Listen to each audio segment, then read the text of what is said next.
Hello and welcome back, or welcome to the League of Ungentlemanly Warfare. My name is SirDuuke and this is Crusader Kings 3, Paradox's newest installment of the Crusader Kings franchise.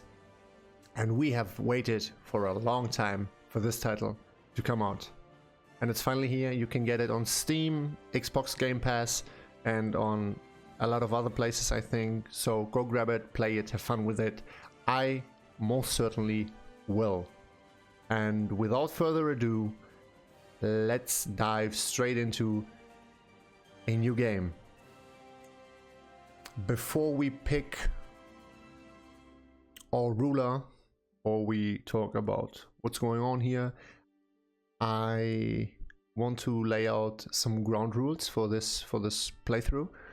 The first rule is that we are going to play in I would call it a medium roleplay approach.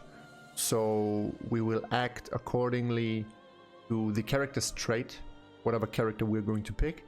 So if our character is a content and benevolent ruler, we will act in that way. If our character is a vengeful, very treacherous and hideous kind of person, we will act in that way. So that we can benefit from what Crusader Kings is really about, and this is like this emergent, these stories that emerge from the gameplay, and that's what we are going to try. We're going to try to immerse ourselves into a character, into a dynasty, and enjoy this game as much as possible. The second rule is there will be no saves and loading if we have any fuck-ups. So I'm not going to play on Iron Man because for the sake of well, being able to save this playthrough if anything gets corrupted or any save state breaks for some reason, but we will not load if we fail in something.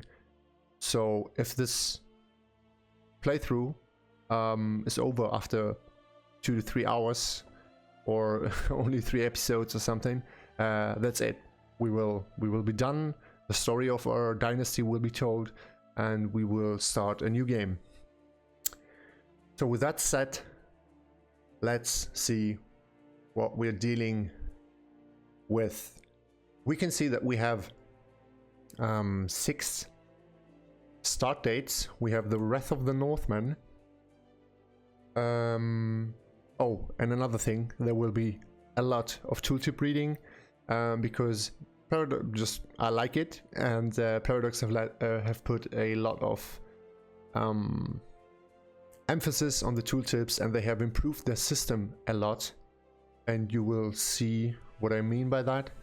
And so we're going to read it because, let's be honest, Crusader Kings had reading of tooltips as one of their core features.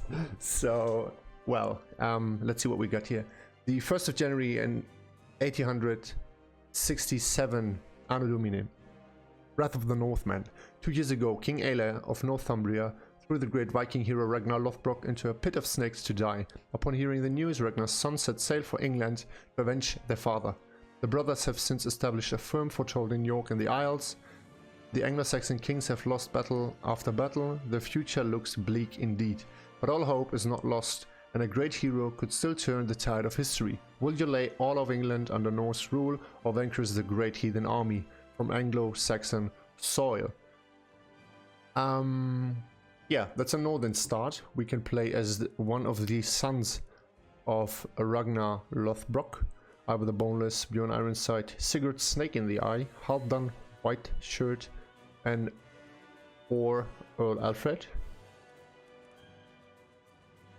Then we have the Great Adventurous. That's the same year. Also, we have only 2 start years, but 3 starting scenarios, I'd say. This one focuses on the Northmen, This one focuses on the great adventurers. Every dynasty comes from humble beginnings. The climb to power is usually a slow process, each generation moving a few steps up the ladder through careful planned marriages, ceaseless wars. But there are times of great change and upheaval. With a lot of courage and maybe a little luck, a hero might raise their family name from obscurity to legend. Are you ready to take on the challenge? So these are lesser known names, I think, and more difficult characters to play. Then we have the Carolingians. I mean, that's one of the most familiar settings in Crusader Kings, right? Central Europe, France, and the Holy Roman Empire. The Carolingians. After passing of Louis the Pious, the once great Carolingian Empire was divided up into the 3 separate kingdoms of East, West, and Middle Francia. Since then, these realms have only splintered further as wars, rebellions, and inheritance variously cause instability and fragmentation. So we can play as King of Lotharingia, King Lothair, Ludwig the German, King of East Francia, Prince Hallmann, Duke of Bavaria, King Louis, King of Italy, or Charles the Bold. Then we have a later start date in 1066 AD, in which we already have an established Kingdom of England. We have the Normandy as a focus, and Harald Hardrade, the King of Norway, and the Kingdom of Denmark. Then we have rags to riches. Throughout Europe, families fight and scheme for power. A lot of land lies disputed as battles are won and lost, and dynasties come and go as the rulers are outmaneuvered. Kings and old are being replaced while newcomers reach for the stars.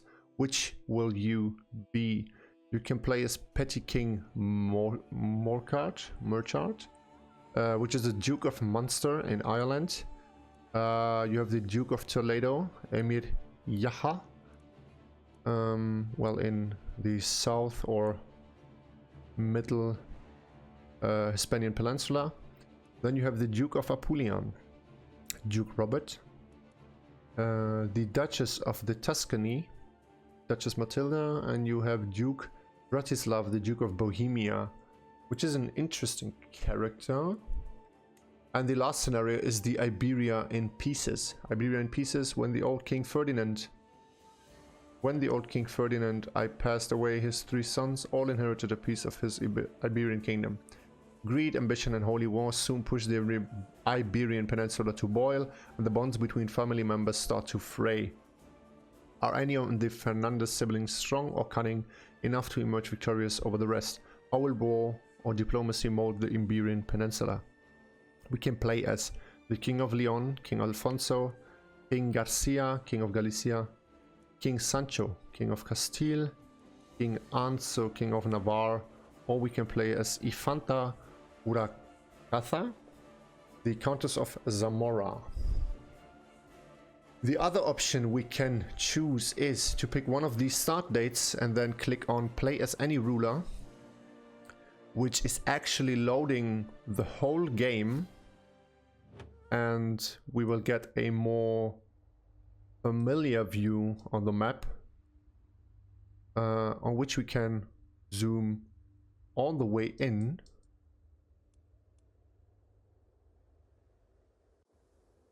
and see the kingdom, or the petty kingdom. We can see kingdom titles or duchy titles, or we can see the existing realms. And if we zoom all the way down, we can choose earldoms. The earldom of Dorset. I thought, before I get too much focus on England, that we start here, and the Byzantine empire as one duke. So let's see what duchies we have. To be exact, we are going to start in Anatolia. And I've picked already a duchy that I'd like to play, which is the Duke Konstantinos of Paphlagonia from House Doukas. They go by the house, what's it called? Their credo is God stand by me. Duke Konstantinos is a very old ruler. He's 57, unmarried, and has a son, Andronikos Doukas, which is 20 years old, also unmarried. And I think we're going to stick with that. I tend to like to play in the Byzantine Empire. It's an interesting mechanic with the emperor, and it's a empire that crumbles, so we can get a lot of scheming going, a lot of politics, and maybe also a lot of war. So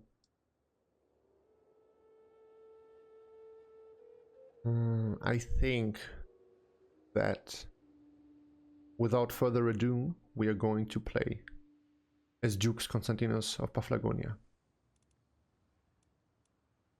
What are the difficulty settings? I have not looked into this. We have very easy, we have normal. So we have only those three.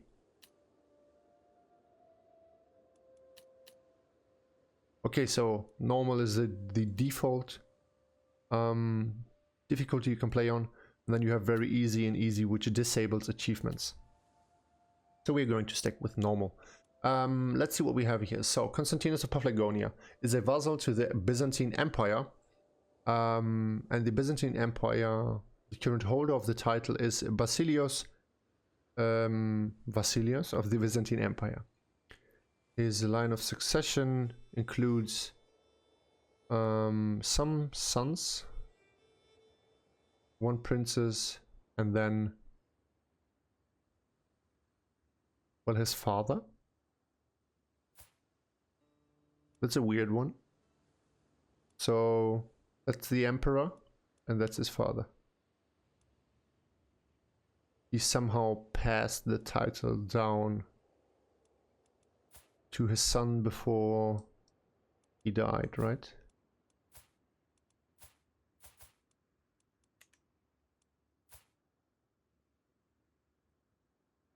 Well, whatever. Let's see.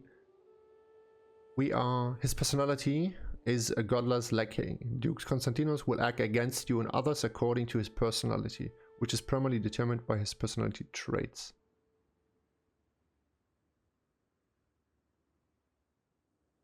Okay. His traits are lazy, cynical, and generous.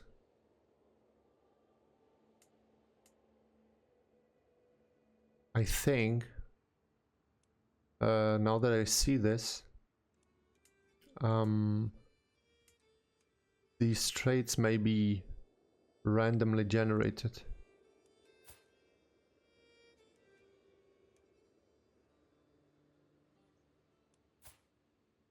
Because I started already and played a bit, and he was vengeful.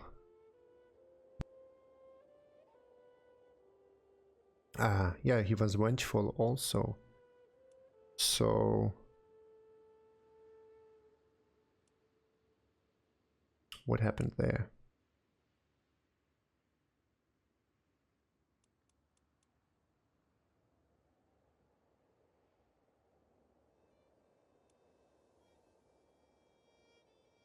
Yeah, no matter. We are going to play as Konstantinos of Paphlagonia from House Doukas. Let's jump in. And as you can see, the game was loaded and you are directly in the game.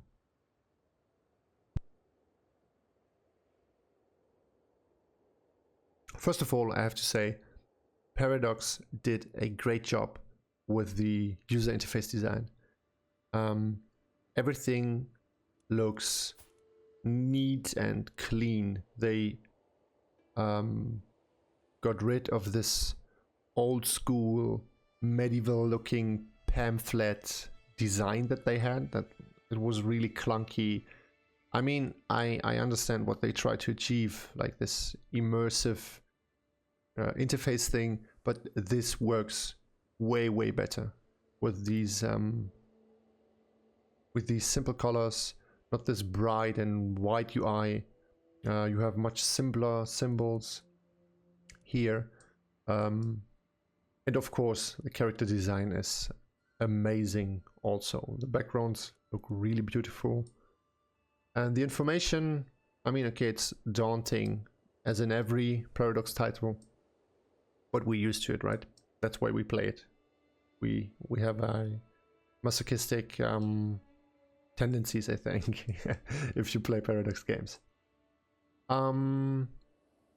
Yeah, let's see what we are faced with.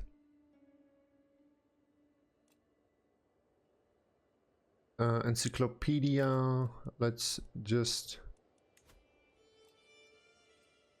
Yeah, let's not see this advice. I can quickly show you the encyclopedia, which is here. It is a very useful tool. You have an overarching game concept page where you can like read every single rule there is and every single mechanic. And then you have all these more granular rules, or you can just read through all pages.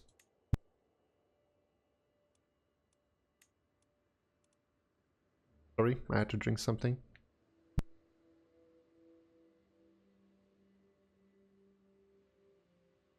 Kind of a sore throat. Yeah, that's the encyclopedia. Let's see. We have 3 things to do. We have no lifestyle chosen. This is a mechanic that they took from one of Crusader King's later DLCs.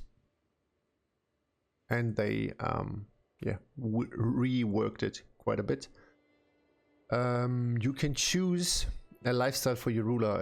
Adult rulers may choose a lifestyle, which will in turn allow them to select a focus and start gaining perks. Each lifestyle has its own type of experience, which is used to purchase perks. For example, experience in the intrigue lifestyle is necessary to gain perks such as dreadful or like weeds in a garden.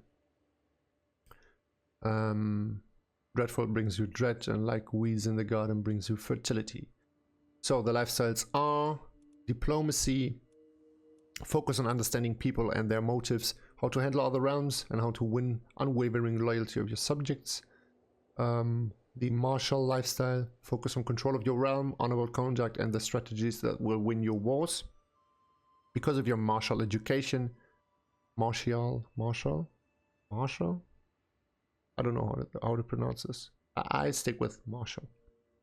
Gain 30% more experience in this lifestyle. So because of our education, we gain more experience here.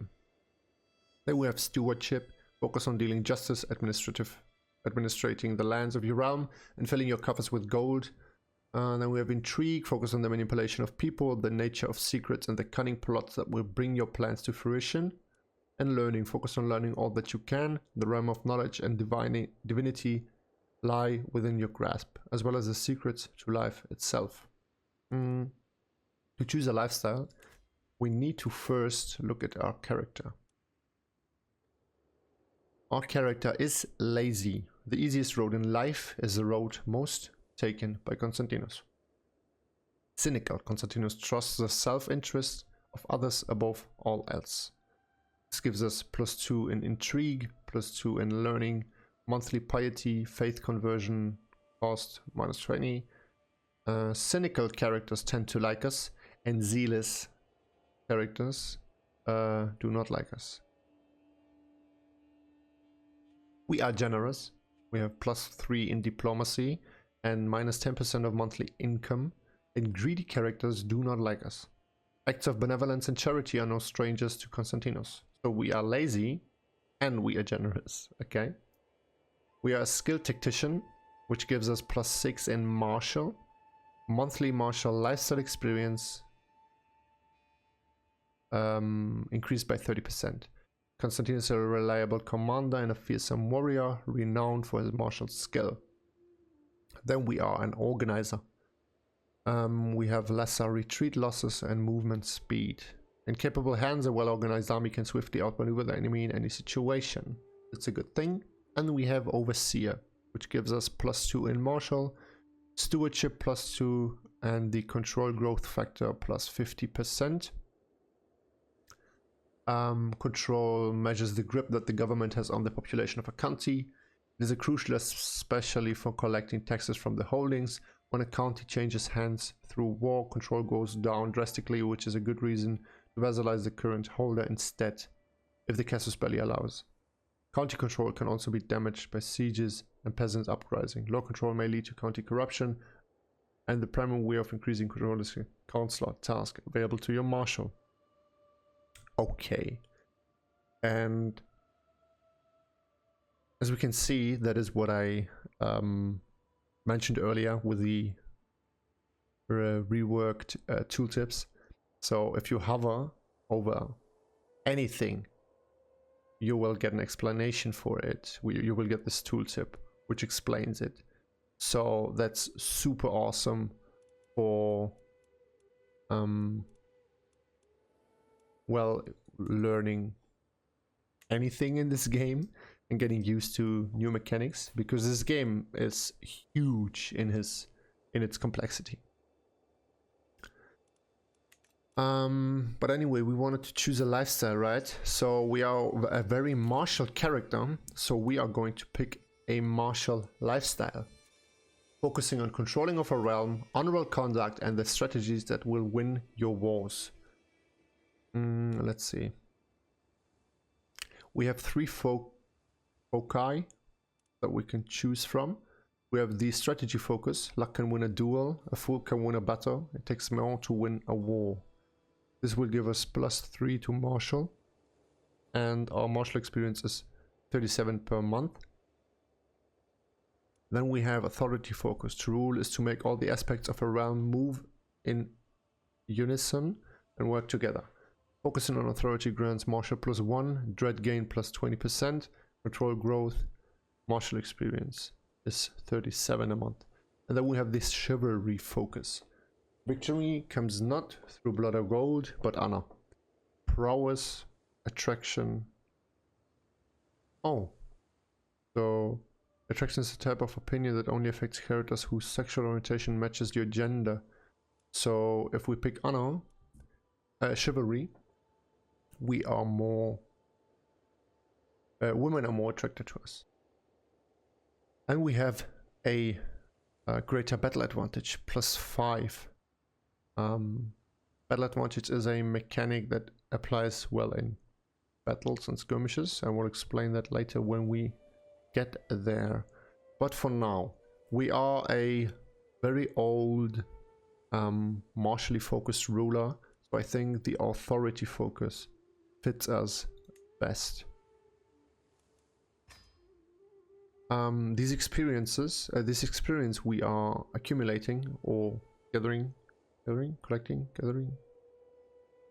The experience we get is going to fill up this bar. We need 1,000 experience, which will be in 2 years.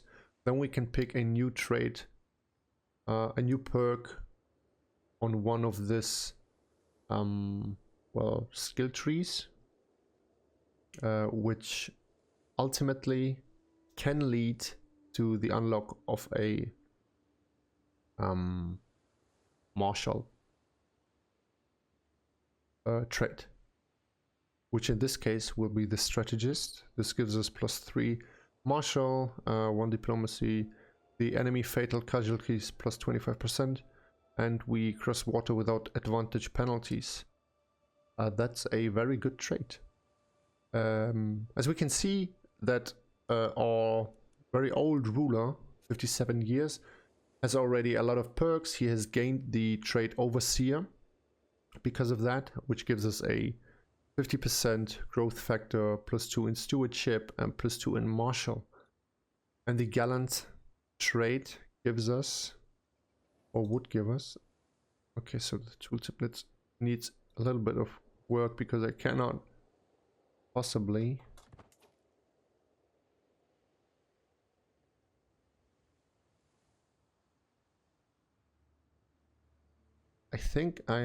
no, it's not control. I don't know what gets it to work. Yeah, I cannot hover over the gallant trait. This will remain a mystery for now. We picked our lifestyle. Now we are unmarried, and our heir, Andronikos, is also unmarried. Let's see what he is. He is an honest, glutinous, arbitrary, tough soldier, and a logistician. Okay. Honesty gives heightened diplomacy, but intrigue is not helped by this. But it's a virtue to Orthodox people, so Orthodox people like Andronikos. But gluttony is a sin for Orthodox people, so these two negate each other. But other glutinous characters like us. We lose 10% stress. Stress is a very interesting mechanic. Stress measures a character's mental well-being. Characters gain stress when taking actions that conflict with their personality. Characters who gain enough stress will also gain a stress level, causing various negative effects that persist until they manage to reduce their stress. I think this mechanic was also in Crusader Kings 2. And I like this mechanic very much because it kind of forces your hand to play in a role-playing way, I'd say, because, well, your character's stress level will heighten if you will increase if you act against his traits and his personality traits. He's also a very military, very martial character, which I personally like. Well, our family seems very martial. Let's see. We need to marry. Let's look at the surrounding dukes.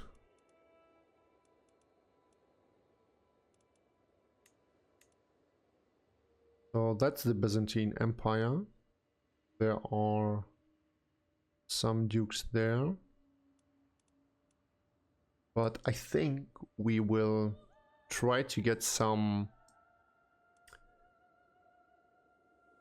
alliances going in the in our vicinity. So let's search for a daughter.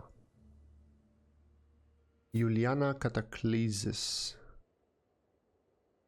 from Dukes Theocharistos. So she's 17 years old, which would be a match, and her father has 160 soldiers,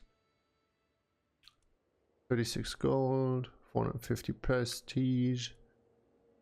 He's a chaste, humble, and vengeful person,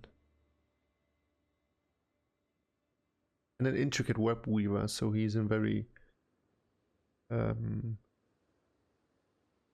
intrigue heavy character. Then we have Armagnac, No daughters, so no alliance. No daughter. Cappadocia. 140 soldiers. And 2 daughters. Athanasia Maleos. She's 18 years old. She's humble, content, gregarious. Athanasia enjoys spending time with other people. This gives her attraction opinion +5, personal scheme power +15%, opinion of other gregarious characters +10. And she's an astute intellectual. Her traits are very important because, unlike in Crusader Kings, you are not getting just a percentage of your spouse's skills, but rather you can select in which state affair your spouse is going to support you. So it's very important to be very cautious which wife you pick for your ruler or your heir or any of your sons. She would be a very learning heavy character, and this affects our piety. Reduces the prestige cost to increase crown authority. Other characters are more likely to accept you when you demand conversion. And of course, the church likes us, right? When we are a very pious person. So this would be a good wife for a chaste person. But let's take a look at some other dukes. What do we have here? Duke Alexandros of Thracian. He's a deceitful, craven, paranoid personality. Okay. Interesting. Very unstable. And then his personality is a dishonorable, craven. I think these traits are giving you this overarching personality. Let me take a quick look. Oh, we're not having this. So I think that's an AI thing, right? So the AI will act according to this overarching personality thing.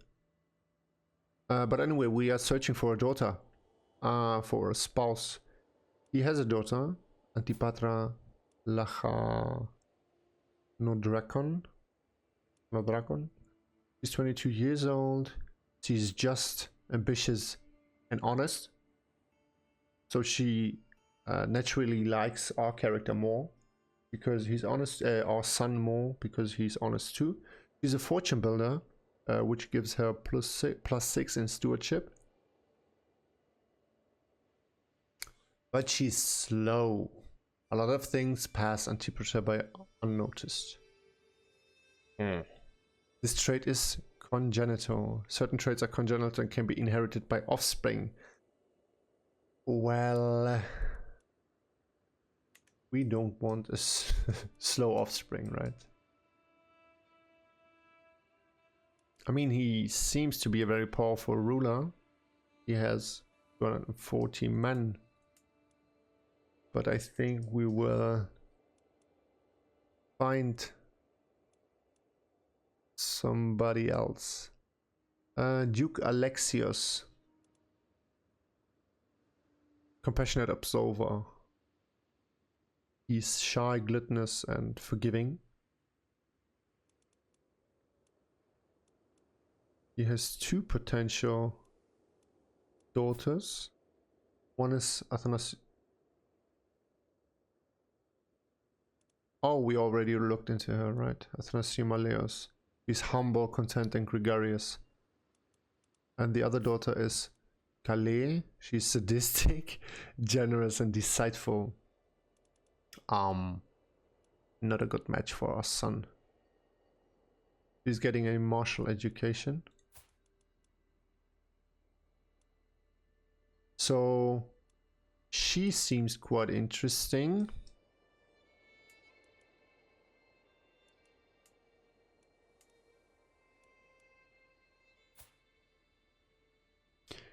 She's 26 and not married, but has 15 intrigue. She's an arrogant, paranoid, cynical person. She gains a lot of stress. Okay, I kind of get why she's not married. Let's see. What else do we got here?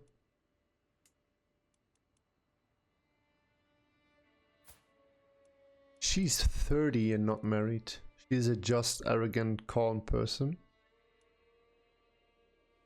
And has good diplomacy values. I think we will do the following. We are going to propose to arrange a wedding between her and ourselves, the ruler. They like it, they will accept it.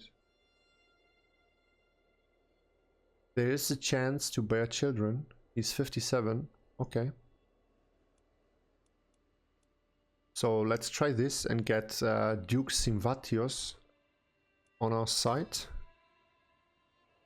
And our son, Andronikos, will marry Athanasia. And they will accept this too. Let's send this proposal. Nice. So we did this. I think that will be it for the first episode. Thanks for watching. Thanks for sticking through. This will be a very slow start in this playthrough. I think, I mean, it's a new game. It's a Paradox game. There's a lot to learn, a lot to see. But I hope you enjoyed it until now. And you will join me in the next episode when we explore more of the game mechanics. And I can say that I'm very hyped, very pumped for this game. And yeah, again, thanks for watching. I will see you in the next, or hear you in the next video.